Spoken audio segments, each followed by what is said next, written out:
Chapter 23. Dialogue Writing. Looking around. In this chapter, we will learn about how to write dialogues in conversation. इस अध्याय में हम संवाद, dialogue, लिखने के तरीके के बारे में जानेंगे। यह पंक्ति यह बताती है कि इस अध्याय में हम बातचीत के रूप में संवाद लिखना सीखेंगे। A dialogue is a verbal conversation between two or more people. Dialogue दो या अधिक व्यक्तियों के बीच की मौखिक बातचीत है। यह वाक्य यह स्पष्ट करता है कि संवाद किसी कहानी को व्यक्त करने का एक माध्यम है। When in writing, a dialogue is a way of showing a story instead of explaining one through writing. लेखन में संवाद कहानी को वर्णन करने के बजाय उसे प्रदर्शित करने का एक तरीका है।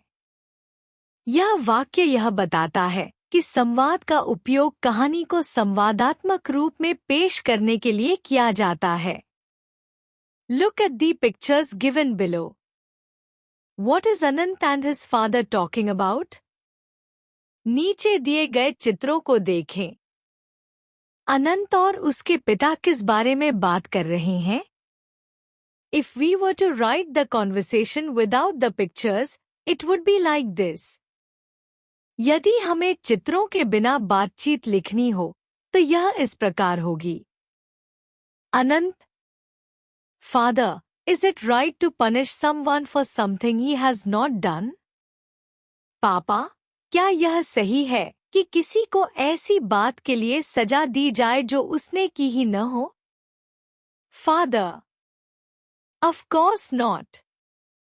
That would be a very wrong thing to do. बिल्कुल नहीं। ऐसा करना बहुत गलत होगा। अनंत, Well, then, my teacher has done a very wrong thing. She punished me for something I did not do. तो फिर मेरी टीचर ने बहुत गलत काम किया। उन्होंने मुझे उस चीज के लिए सजा दी जो मैंने की ही नहीं। Father, is that right? I will call up the principal immediately. Tell me exactly what happened. क्या यह सही है? मैं तुरंत प्रिंसिपल को फोन करता हूँ। मुझे पूरी बात बताओ। अनंत, Well, today the teacher asked all those boys who had not done their homework to stand up. I had not done my homework, so I stood up and she punished me. आज teacher ने उन सभी लड़कों से कहा जिन्होंने homework नहीं किया, वे खड़े हो जाए। मैंने अपना होमवर्क नहीं किया था, इसलिए मैं खड़ा हो गया और उन्होंने मुझे सजा दी।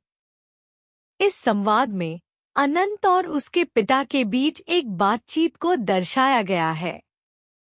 अनंत अपने पिता से शिकायत करता है कि उसकी शिक्षिका ने उसे उसके होमवर्क न करने के लिए सजा दी। यह संवाद यह दिखाता है कि संवाद लेखन में भावनाओं, विचारों और घटनाओं को कैसे व्यक्त किया जाता है।